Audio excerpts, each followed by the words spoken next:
नमस्ते दोस्तों, मेरा नाम है रवि। आज हम बात करेंगे पोर्ट के बारे में। वैसे तो इंडिया में सी रूट के थ्रू ट्रेड करने का पुराना इतिहास है। एंशियंट टाइम से ही सी रूट के जरिए ट्रेडर लोग आते या फिर जाते थे, लेकिन आज के समय में इंटरनेशनल ट्रेड का इम्पोर्टेंस इतना ज़्यादा है और उसके लिए शिप रूट ही सबसे चीपेस्ट वे ऑफ ट्रांसपोर्टेशन माना गया है, क्योंकि इसमें आप एक साथ बहुत सारे कंटेनर एक शिप पे लाद सकते हैं और फिर उनको उनके डेस्टिनेशन सकते हैं। आज के समय में भारत के 90% फॉरेन ट्रेड सी रूट के थ्रू ही होते हैं। इसका मेन कारण है कि ये चीपेस्ट मोड ऑफ ट्रांसपोर्ट है। चलिए हम पढ़ते हैं कुछ मेजर पोर्ट्स के बारे में। भारत में टोटल वैसे तो 13 मेजर पोर्ट्स हैं, उनके बारे में हम एक एक करके जानकारी लेते हैं। हम स्टार्ट करेंगे वेस्टर्न कोस्ट ऑफ इंडिया से। चलिए पढ़ते हैं। देखिए, ये हमारा इंडिया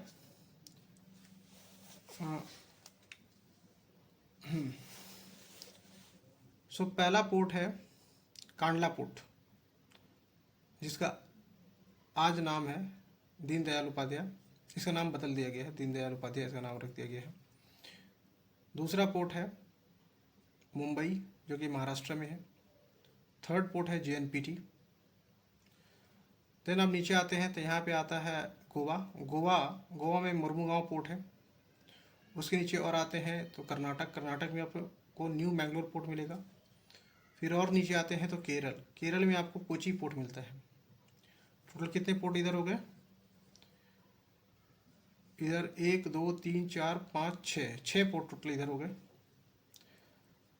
ये एक पोर्ट है वधावन पोर्ट, ये भी महाराष्ट्र में, लेकिन ये सबसे लेटेस्ट पोर्ट है। ये 13th पोर्ट है। कितना कौन सा नंबर का पोर्ट है? 13th पोर्ट है। अब हम चलते हैं ईस्ट कोस्ट ऑफ इंडिया की तरफ। ये है कोलकाता पोर्ट, कोलकाता में, वेस्ट बंगाल में है। फिर नीचे है उड़ीसा में है पारादीप पोर्ट। फिर उसके नीचे आता है आंध्र प्रदेश में है विशाखापट्टनम पोर्ट। कौन सा पोर्ट है? विशाखापट्टनम पोर्ट। फिर और नीचे आते हैं तो ये है तमिलनाडु में आपको 3 पोर्ट मिलेंगे। पहला है एन्नोर पोर्ट, जिसको कामाराजार पोर्ट भी कहते हैं। दूसरा है चेन्नई पोर्ट और तीसरा है टूटीकोरिन पोर्ट। तो इस तरह से इंडिया में टोटल 13 मेजर पोर्ट्स हैं। कितने मेजर पोर्ट हैं? 13। अगर आपसे क्वेश्चन पूछेगा कि कितने मेजर पोर्ट हैं, तो हमेशा बताइएगा कि 13 मेजर पोर्ट हैं आज के समय इंडिया में।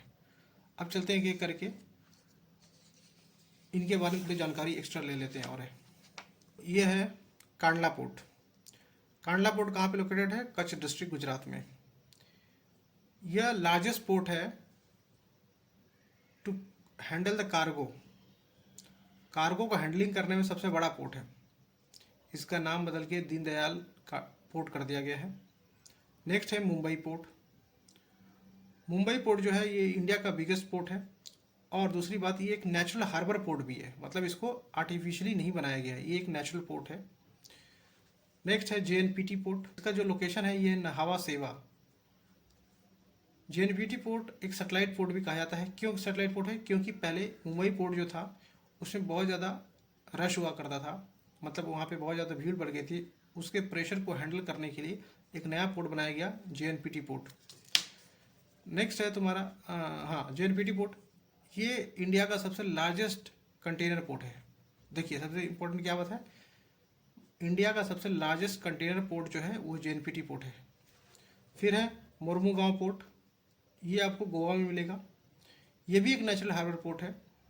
ये जुआरी एस्चुरी, जो जुआरी रिवर है उसके एस्चुरी के माउथ पे बना हुआ है पोर्ट है मुर्मुगांव पोर्ट। फिर है न्यू मैंगलोर पोर्ट, जो कि कर्नाटक में है।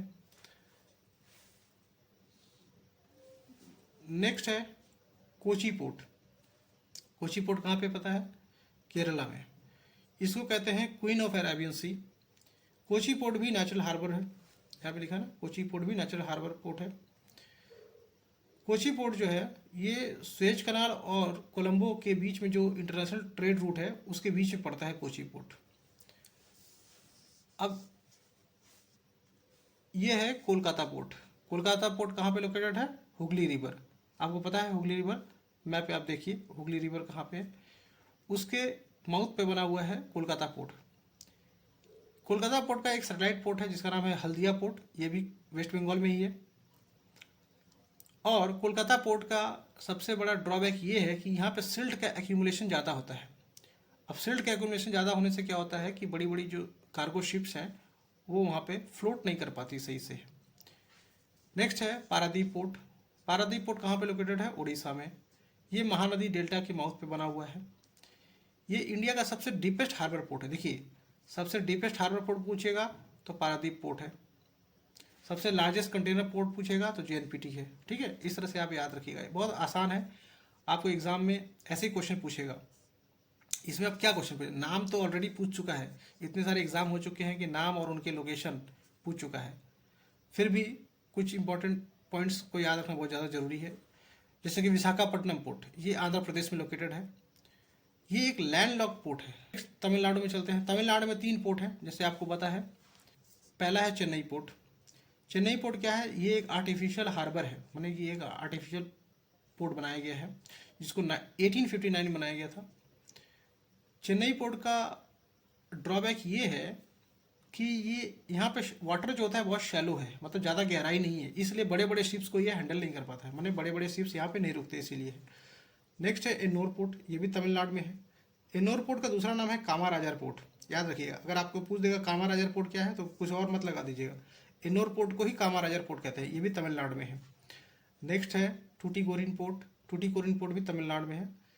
ये तमिलनाडु का सेकेंड लार्जेस्ट पोर्ट है। ठीक है, तमिलनाडु का सेकेंड लार्जेस्ट पोर्ट कौन सा है? टूटीकोरिन पोर्ट। अभी इसको मतलब याद रखिए, कोई जरूरत नहीं है, लेकिन ये आर्टिफिशियल पोर्ट है, ये याद रखिएगा क्या है? आर्टिफिशियल पोर्ट है। इसके अलावा ये एक ऑल वेदर पोर्ट भी है। टूटीकोरिन क्या है? एक ऑल वेदर पोर्ट है। इस तरह से दोस्तों हमने इस पेज पे टोटल 12 पोर्ट पढ़ लिए हैं और मैप पे हमने आपको दिखाया था कि एक 13वां पोर्ट भी है जिसका नाम है वधवन पोर्ट। वधवन पोर्ट जो है महाराष्ट्र में है, वो 13th मेजर पोर्ट बना है, इंडिया का 13th मेजर पोर्ट बना है। उस पर क्वेश्चन आ सकता है कि वधवन पोर्ट कहाँ पे? वधवन तो आपको जनरली याद नहीं होगा नाम वैसे, क्योंकि अनकॉमन नेम है, अपने बहुत लोग नहीं सुने होंगे। तो वधवन पोर्ट जो है ये महाराष्ट्र में लोकेटेड है, ये महाराष्ट्र का 3रा पोर्ट है।